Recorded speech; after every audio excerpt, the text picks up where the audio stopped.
दम है तेरे दमन में कितना, देख लिया है देखेंगे।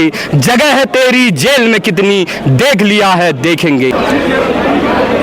नमस्कार, मैं देव सातुड़ी और आप देख रहे हैं पुनः गाँव की ओर। साथियों, इस वक्त मैं पहुंचा हूं देहरादून उत्तराखंड राज्य आंदोलन के शहीदों के स्थल पर, जहां पर साफ साफ लिखा देख रहे होंगे सशस्त्र नमन। लेकिन आज अगर देखा जाए तो उत्तराखंड राज्य मिलने के बाद क्या हो रहा है आप सभी जानते हैं। आज जो है उत्तराखंड के युवाओं के साथ में जो है छलावा हो रहा है और दमन किया जा रहा है इनके हकों के लिए। मैं आपको दिखाने का प्रयास करूंगा। आप साफ देख पा रहे होंगे मेरे पीछे, शहीद रविंद्र सिंह रावत पोलू आयु मात्र 22 वर्ष, शहीद राजेश नेगी आयु 19 वर्ष, शहीद राजेश रावत आयु 27 वर्ष, शहीद राजेश रावत 19 वर्ष। आज इनकी आत्मा भी रोती होगी कि इस राज्य के आंदोलन के लिए हमने जो अपनी जान गंवाई, जो कुर्बानी दी, आज कहीं ना कहीं बेकार जा रही है। तो चलिए, यहाँ पर जो आप देख रहे हैं 8 तारीख से लगातार एक जमावाड़ा लगा हुआ है अपने हक के लिए, और 9 तारीख को जो आंदोलन एक उग्र रूप धारण कर लेता है और रातों रात क्या होता है आप सभी जो है सोशल मीडिया के माध्यम से या नेशनल इंटरनेशनल पर जो भी आप देख रहे हैं सब बराबर देख रहे हैं आप। आज इसी के तहत जो है आज पहुंचा देहरादून में। तो चलिए आओ, एक व्यक्ति हमारे साथ खड़े हैं। भाई साहब नमस्कार। सबसे पहले मैं चाहूँगा अपना परिचय दें और तत्पश्चात बताएं कि ये जो आंदोलन है, मैं देख रहा हूँ सबका ये कि नारा है कि बॉबी पवार की जो रिहाई होनी चाहिए, तब तो हम यहाँ से हटने वाली। जैसे कहते हैं बेल तो एक अपराधी की होती है, तो क्या इन्होंने बॉबी पवार को अपने हक, जो अपने हक के लिए लड़ रहा है, क्या उसे अपराधी साबित कर दिया है? देखिए, मैं टिहरी से हूँ, मोहन सिंह रावत। मैं गढ़वाल विश्वविद्यालय टिहरी कैंपस का पूर्व शासन अध्यक्ष रह चुका हूँ और आज युवाओं की लड़ाई में हमारा पूर्ण समर्थन है। हमारी जो मांग है, जो हमारी एक हफ्ते से मांग थी कि सीबीआई जाँच हो और अन्य जो मांगे थी, जब उसमें शांतिपूर्ण रूप से गांधी आश्रम के आगे, गांधी मैदान के आगे आंदोलन चल रहा था, तो प्रशासन के द्वारा, पुलिस के साथियों के द्वारा जबरदस्ती आंदोलन में उग्रता लाई गई और हमारे साथियों को उठाकर उन पर झूठे मुकदमे किए गए और उन्हें जेल के अंदर बंद कर दिया गया। हमारी मांग है कि हमारे संघ के प्रदेश अध्यक्ष बॉबी पवार जी एवं अन्य साथियों को बिना शर्त सत सम्मान बरी किया जाए। लेकिन शासन प्रशासन हमारे खेल खेल रहा है, युवाओं के साथ खेल खेल रहा है। वो यहाँ तक उन पर धारा लगाने के बाद भी उन्हें छोड़ने को तैयार नहीं है और आज संपूर्ण युवा एकजुट होकर इस लड़ाई को लड़ रहे हैं। और मैं प्रदेश के अन्य युवाओं से भी, अभिभावकों से भी, सभी से आह्वान करता हूं, आइए और इस वयस्क उत्तराखंड के भविष्य के लिए, इन युवाओं के भविष्य के लिए इस लड़ाई में अपना साथ दें। और सरकार से निवेदन करता हूं तत्काल युवाओं की मांग माने और युवाओं के पक्ष में निर्णय लें। क्या जिस रात को प्रकरण हुआ, जब बताया जा रहा है कि रात को कुछ लोगों के द्वारा पत्थर फेंके गए, उस रात को आप वहाँ मौजूद थे?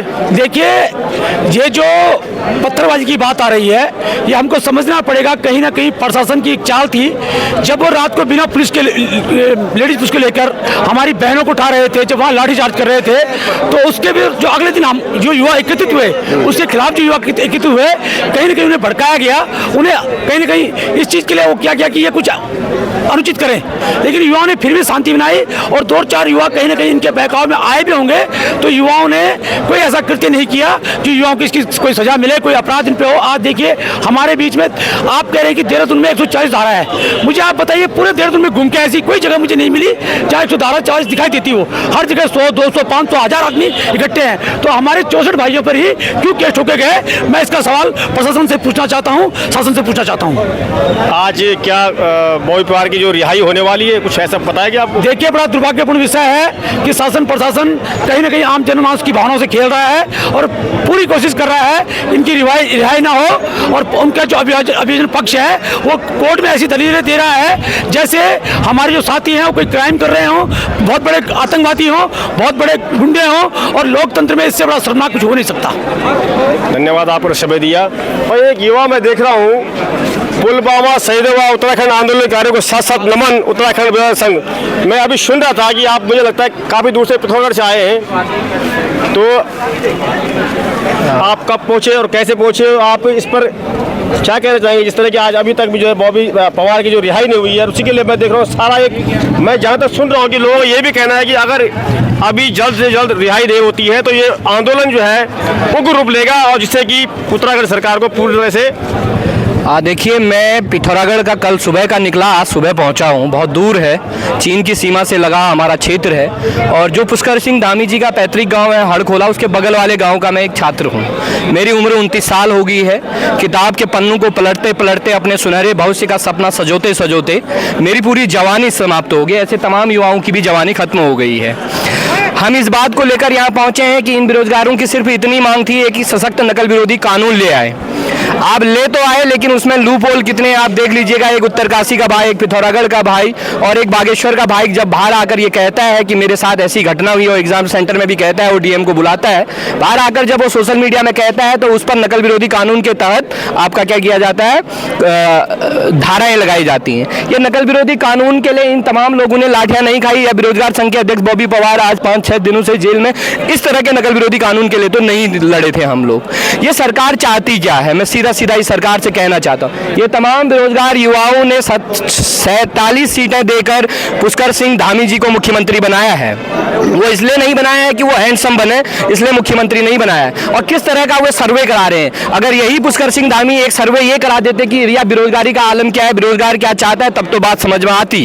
लेकिन ये कैसा सर्वे करा रहे हैं, अपने आप को हैंडसम बनाने का सर्वे करा रहे हैं। हैंडसम का मतलब ये कतई नहीं होता है। इस राज्य का निर्माण, अभी आप कह रहे थे कि 19 साल 20 साल की उम्र में युवाओं ने शहादतें दी हैं। 19 और 20 साल की उम्र इतनी नहीं होती है, लेकिन उसके बाद भी लड़कों के अंदर चेतनाएं थी, उस दौर के युवाओं के अंदर चेतनाएं थी, और वो सड़कों पर आकर इस राज्य के निर्माण के लिए लड़े थे। वो इस राज्य के निर्माण के लिए इसलिए नहीं लड़े थे कि एक प्रधान जो है वो मुख्यमंत्री बन जाए, जो प्रधान नहीं बन सकता वो मुख्यमंत्री बन जाए, इसलिए ये लड़ाई नहीं लड़ी थी। आज आप देख लीजिएगा, तमाम ये आला अधिकारी, तमाम जो ब्यूरोक्रेट्स हैं या तमाम जो ऊपर पदों पर बैठे हुए ये राजनेता हैं, इनकी सह पर इस तरह के तमाम षड्यंत्र हो रहे हैं। तब हम मुलायम से लड़ते थे, आज धामी से लड़ रहे हैं। जो अपने आप को युवा मुख्यमंत्री कहता था, जो अपने आप से कहता था कि मैं युवाओं का हितैषी है, आज युवा सड़कों पर है, युवाओं का हुजूम सड़कों पर है, और ये धामी सिर्फ अपने आवाई बटोरने में लगे हुए हैं। वो कह रहे हैं कि और किसी के राज्य में जो है नकलची पकड़े नहीं गए। अरे जनाब, औरों के राज्य, औरों के काल में कैसे नकलची पकड़े जाते? सबसे ज्यादा तो परीक्षा घोटाले आपके उसमें हो रहे हैं, और ये बेरोजगार सड़कों पर उतर रहा है। और जब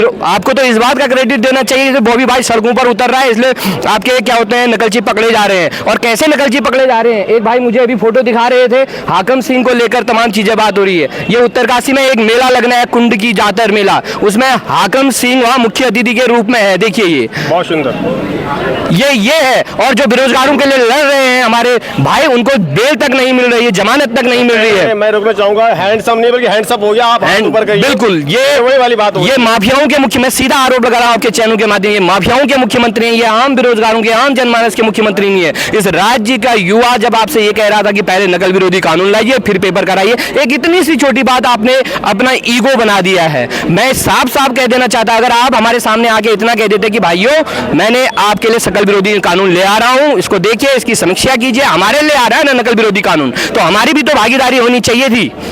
और दूसरा ये कह देते कि 2 महीने या 1 महीने में पटवारी पेपर डिले कर रहा हूं, जब तक सबको नहीं पकड़ लेते तब तक एग्जाम नहीं कराएंगे, ये कह देते तो हम उनको भगवान बना देते। लेकिन आज वो विलन पड़े हैं। मैं एक और चीज कह देना चाहता हूं, बार बार ये आ रही कि पत्थर फेंके पत्थर फेंके पत्थर फेंके। भैया, जब जम्मू कश्मीर में पत्थर फेंकते थे तो आप कहते थे कि पाकिस्तान फंडिंग कर रहा है। यहां पत्थर किसने फेंके पहले, वो बात का मामला है। ये भी सीबीआई जांच करा लीजिए कि आपके पुलिस के आदमी ने पहले लाठी बरपाई कि पहले पत्थर पड़े, और पत्थर जिन्होंने फेंके हैं उनकी फोटो आपके पास, आप उनको गिरफ्तार क्यों नहीं कर पा रहे हैं? ये कैसा एलआईयू है, ये कैसा तंत्र है आपके पास कि आप जिन्होंने पत्थर फेंके उनको अरेस्ट नहीं कर पा रहे? उनसे पूछिए, उनसे किसने कहा पत्थर फेंकने, जो आप बॉबी भाई को और उनके साथियों को। अभी मैं भीड़ में एक व्यक्ति के मुंह से सुन रहा था कि इनका कहना है कि आप उनका पता बता दीजिए।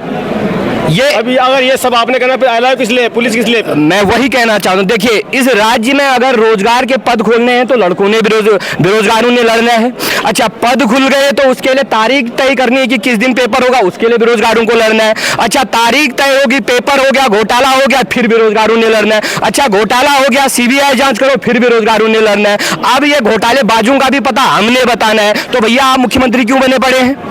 आपको मुख्यमंत्री में पद पर बैठने का क्या अधिकार है? आप छोड़ दीजिए कुर्सी, इन बेरोजगारों को बिठाइए कुर्सी पर, फिर बताते हैं हम कैसे चलती है सरकार है। जब असम में छात्र आंदोलन करके छात्र कुर्सी पर बैठ जाते हैं तो उसी तरह ये उत्तराखंड में भी बैठेंगे। इसलिए ये राज्य थोड़ी बना था, इसलिए तो नहीं बनाया था ना राज्य कि ये, मैं बार बार कह रहा हूँ, ये प्रधान जो है मुख्यमंत्री प्रधान बनने लायक नहीं है, मुख्यमंत्री मंत्री बने हैं। एक और रडार वाले बादल इधर उधर आगे बारिश खिसका देंगे, ऐसे लोग जब सत्ता में बैठेंगे तो यही होंगे। और मैं आपको साफ साफ कह देना चाहता हूं, अगर हमारी बात नहीं मानी गई, आज फिर रिहाई को डाल दिया गया, कल रिहाई होगी। अरे भैया, आप आगम को रिहाई दे रहे हो, आप हमारे क्या क्या गुनाह किया है? क्या हम आतंकवादी हैं? क्या हम पाकिस्तान से आए हैं जो हमारे भाइयों को आपने अंदर डाला? मैं साफ साफ कह देना चाहिए, एक पूरा जनसैलाब यहाँ पर बैठा है। आज हमने एसडीएम साहब को एक ज्ञापन अनुमति मांगी है कि जो लोग यहाँ पर बैठे हैं वो लोग यहीं पर बैठे रहेंगे, और बाकी अन्य लोग जो बाहर से लोग आ रहे हैं बार बार कौलारी की कवाना है। मैं खुद पिथौरागढ़ बेरोजगार संघ का संरक्षक हूँ, और उसके बाद हम लोग तय करेंगे कि जब हमको अनुमति मिल जाएगी, अनुमति के बिना हम कर नहीं सकते, हर जगह धारा 144 लगी हुई है,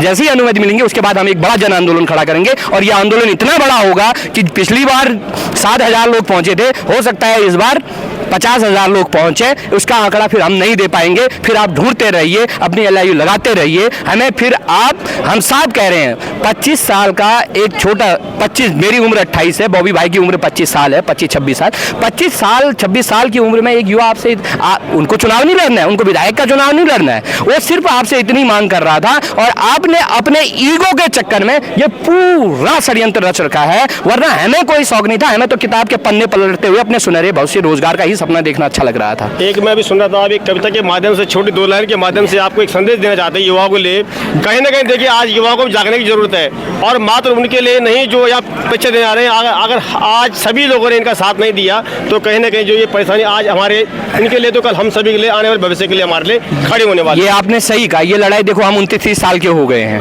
बॉबी भाई पर तमाम लोगों पर केस लग गए हैं, अब वो रोजगार की तलाश तो कर नहीं सकते, लेकिन हमारी लड़ाई किसके है? पीछे आने वाली पीढ़ी के लिए लड़ाई, हमारे बच्चे या हमारे भाई लोग जो है वो जो सपना सजो रहे हैं कि कल सरकारी नौकरी लगेगी, उसके लिए हम लोग लड़ रहे हैं, और ये तब सबकी लड़ाई है। मैं इतना कहना चाहता हूँ, मैं एक और चीज आपको भूल गया, मैं ये कहना चाहता हूँ कि जब दीपिका पादुकोण कौन सी बिकनी पहनती है, इस बात से भारतीय जनता पार्टी के नेताओं की भावनाएं आहत हो रही हैं, लेकिन ये बेरोजगार यहाँ पर लाठियां खा रहा है, बेहतर रोजगार का सपने के लिए लड़ रहा है, उनके बच्चों के लिए भी लड़ रहे हैं हम पुलिस वाले हैं यहाँ बार बार लाठी चार्ज किए, इनके भी बच्चे, इनके बच्चों के लिए भी हम लड़ रहे हैं, तमाम अधिकारियों के बच्चे, उनके अधिकारियों के बच्चे के लिए भी हम रोजगार की लड़ाई लड़ रहे हैं। इस राज्य का निर्माण इसलिए हुआ था, जब इस राज्य का निर्माण हुआ तमाम पुलिस, तमाम कर्मचारियों ने अपनी तने नीचे कर दी थी, तब जाकर ये राज्य हमको मिला है। आज फिर पुलिस वालों का ईमान है, अगर कर्मचारियों का ईमान है, अधिकारियों का ईमान है, फिर उन्होंने अपनी कलम को नीचे करना पड़ेगा, तब जाकर हमें जिस राज्य के निर्माण का सपना देखा था वो राज्य हमें मिलेगा। ये बार बार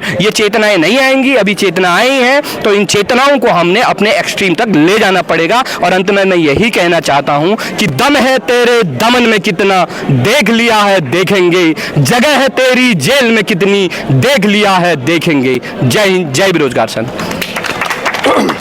तो आपने सुना एक युवा जो कि पिथौरागढ़ से यहाँ पहुँचे, और उनकी बातों में जो पीड़ा झलकती है वो आप इस तालियों की गड़गड़ाहट से समझ सकते हैं। आज कहीं ना कहीं जो है उत्तराखंड पाने के बाद में जो युवा है टोटली आपको दिख रहा होगा सारा नाराज, बिल्कुल निराश है। और यहाँ पर जो है बहुत दूर दूर से आगे लोग बैठे हुए हैं, महिलाएं हैं, कुछ बुजुर्ग हैं, कुछ युवा साथी हैं, कुछ बेचारे ऐसे भी हैं जो खुद तो रोजगार करते हैं लेकिन छुट्टियों लेकर यहाँ, मैं सुन रहा था कि हम लोग इनका साथ देना है। और हकीकत में साथियों, अगर आज आप लोगों ने इस पीड़ा को नहीं समझा और इस आंदोलन को अगर आप नहीं समझ पाए जो कि आने वाली पीढ़ी के लिए किया जा रहा है, तो आने वाला समय उत्तराखंड का इससे भी और भयानक होगा। आप बने रहे, देखते रहे पुनः गाँव की ओर। मैं आपको हर हकीकत दिखाने का पूरा प्रयास करता रहूँगा। जय हिंद, जय भारत।